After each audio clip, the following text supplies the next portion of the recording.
დღეს მეზღვაურთა საერთაშორისო დღესთან დაკავშირებით ბათუმის საზღვაო აკადემიაში გამართული ღონისძიების ფარგლებში კურსდამთავრებულ სტუდენტებსა და დამსახურებულ პედაგოგებს დიპლომები, მედლები და სიმბოლური სუვენირები გადასცეს.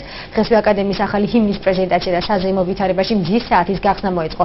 მეზღვაურთა დღესთან დაკავშირებით აჭარას საქართველოს ეკონომიკის მინისტრის მოადგილე ნათია მიქელაძე ეწვია. მისი განცხადებით მეზღვაურთა კვალიფიკაციის ამაღლება და ზოგადად საზღვაო ბიზნესის აღორძინება ქვეყნის ერთ-ერთ პრიორიტეტად ითვლება. შეგახსენებთ, რომ მეზღვაურთა საერთაშორისო დღე საქართველოში 2011 წლიდან აღნიშნავენ აღნიშნულ პროფესიულ დღესასწაულს საფუძველი მანილაში გამართულ კონფერენციაზე ჩაეყარა.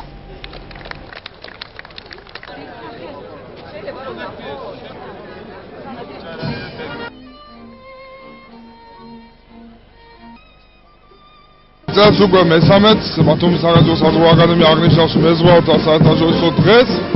ღონისძიებები დილით იყო მისალმება სტუდენტებისთვის, დავაჯილდოვეთ მეოთხე კურსელები, კურსდამთავრებულები, აგრეთვე ღვაწლმოცილი პედაგოგები, მასწავლებლები. გადმოვედით აკადემიის უკან ეზოში, სადაც იქნება მზის საათის გახსნა. მინდა მივულოცო ყველა მეზღვაურს დღევანდელი დღე და ვუსურვო მათ დიდი წარმატებები ამართლაც ურთულეს საქმიანობაში. ბათუმის საზღვაო აკადემიაში იცით, რომ აღიზარდა ათასობით ქართველი მეზღვაური, რომლებმაც მსოფლიოს მასშტაბით არაერთხელ წარმოაჩინეს საქართველო როგორც ტრადიციული საზღვაო ქვეყანა. საქართველოს მთავრობა აქტიურად მუშაობს საზღვაო დარგის განვითარებაზე.